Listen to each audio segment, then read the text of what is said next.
عالم دین آیت اللہ بروجردی رضوان اللہ تعالیٰ علیہ، جو اپنے زمانے کے بہت بڑے مراجع تھے، وہ کہتے ہیں کہ ان کے زمانے میں ایک اور عالم دین تھے اور ان کے ساتھ ہی تھے، ان سے کہتے ہیں کہ میں بھی مجلس پڑھتا ہوں، میرے پاس اتنا علم ہے، اتنا سب کچھ ہے، لیکن میری مجلس میں وہ تاثیر نہیں جو آپ کی مجلس میں تاثیر ہے۔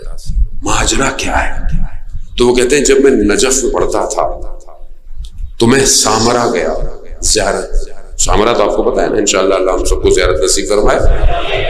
سامرے میں 10ویں امام اور 11ویں امام کا حرم ہے، اور سامرا کا حرم وہ واحد جگہ ہے کہ جو امام زمانہ کا گھر ہے۔ آپ بولیں امام زمانہ کا گھر کہاں ہے؟ امام زمانہ کا گھر وہی ہے، اصل گھر وہی ہے، وہیں سے غیبت میں گئے۔ اب یہ کہتا ہے کہ میں زیارت میں گیا، وہ اہل سنت رہتے ہیں سارے، آپ کو پتا ہے اہل سنت ہی حرم کو سنبھالتے تھے، خاتم بھی اہل سنت تھے۔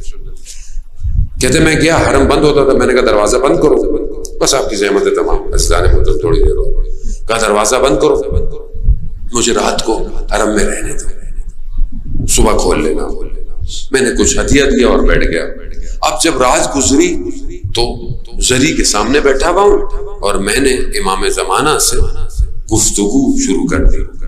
میں نے کہا امام،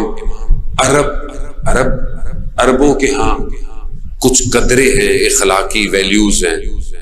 ایک تو یہ کہ جو آپ کے گھر میں آ جائے عرب کے ہاں، اس کی حاجت کو پورا کیے بغیر اسے جانے نہیں دیتے۔ تو مولا میں آپ کے گھر میں بیٹھا ہوا۔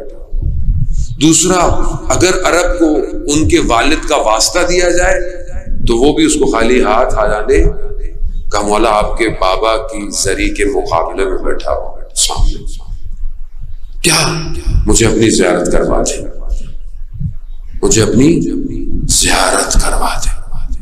کہا رات کا پہر گزرا، دروازہ بند ہے، نور آیا، مجسم ہو گیا امام میرے برابر میں کھڑے ہوئے۔ کہا کیا چاہتے ہو؟ میں نے سلام کیا۔ کتنی بامعرفت شخصیت، اور یہ میں آپ کو بتاؤں آسان نہیں ہے۔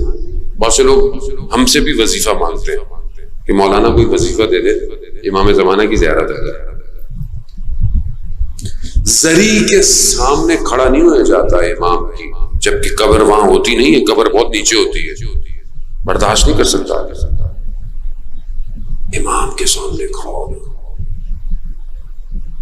راکھ ہو جاتا ہے آدمی، راکھ۔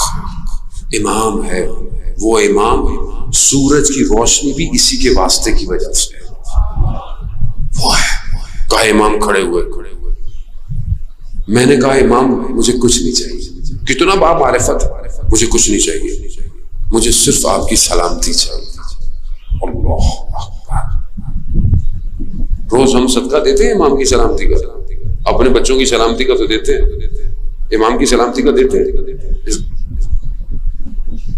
پھر ہم کہتے ہیں ہمارے ماں باپ آپ پر فدا، میری اولاد آپ پر کیسے فدا، صدقہ ہی نہیں دیتا میں روز امام کی سلامتی کی۔ امام نے کہا بولو کچھ چاہیے، ہم تمہیں سب دیں گے۔ کہا مولا مجھے کچھ نہیں چاہیے، مجھے صرف آپ کی سلامتی چاہیے۔ تیسری دفعہ امام نے پوچھا، پھر بھی اس نے یہ کہا۔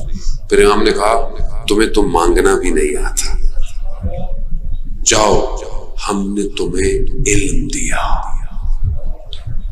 کہا یہ اس علم کا نتیجہ ہے۔ عزیزان محترم، جو امام کو پہچان گیا تو پرواز کر جائے۔